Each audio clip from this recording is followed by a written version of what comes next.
আসসালামু আলাইকুম বন্ধুরা, আজকে আপনাদেরকে জানাবো কাজু বাদাম খাওয়ার উপকারিতা। জেনে রাখুন, খালি পেটে কাজু বাদাম খাওয়ার বেশ কয়েকটি উপকারিতা। তো বন্ধুরা, চলুন জেনে নেওয়া যাক আজকের ভিডিওতে কাজু বাদামের উপকারিতাগুলো।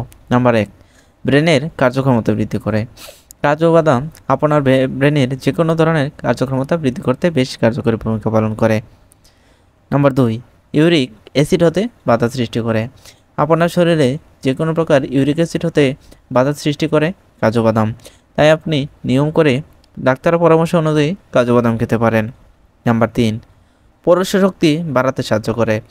যারা শক্তি বা যৌন দুর্বলতায় ভুগছেন তারা নিয়মিত কাজু বাদাম খেতে পারেন, যা আপনার শক্তিকে বৃদ্ধি করতে বেশ কার্যকরী ভূমিকা পালন করবে কাজু বাদাম। নাম্বার 4, পেটে গ্যাস হওয়া থেকে বাধা সৃষ্টি করে।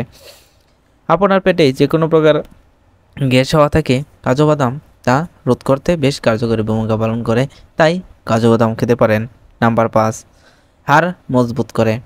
কাজু বাদাম আপনার হাড়কে আরও শক্তিশালী ও মজবুত করতে বেশ কার্যকরী ভূমিকা পালন করে, তাই নিয়ম করে কাজু বাদাম খেতে পারেন।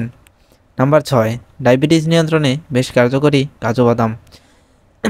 যাদের ডায়াবেটিসে ভুগছেন তারা নিয়মিত কাজু বাদাম খেতে পারেন, যা আপনার ডায়াবেটিসকে অনেকটাই নিয়ন্ত্রণে রাখতে বেশ কার্যকরী ভূমিকা পালন করবে। তো বন্ধুরা, ভালো থাকবেন, সুস্থ থাকবেন। পরবর্তী নতুন একটি ভিডিও পর্যন্ত আজকে পর্যন্তই। আসসালামু আলাইকুম রহমতুল্লাহি ওয়া বারাকাতুহু।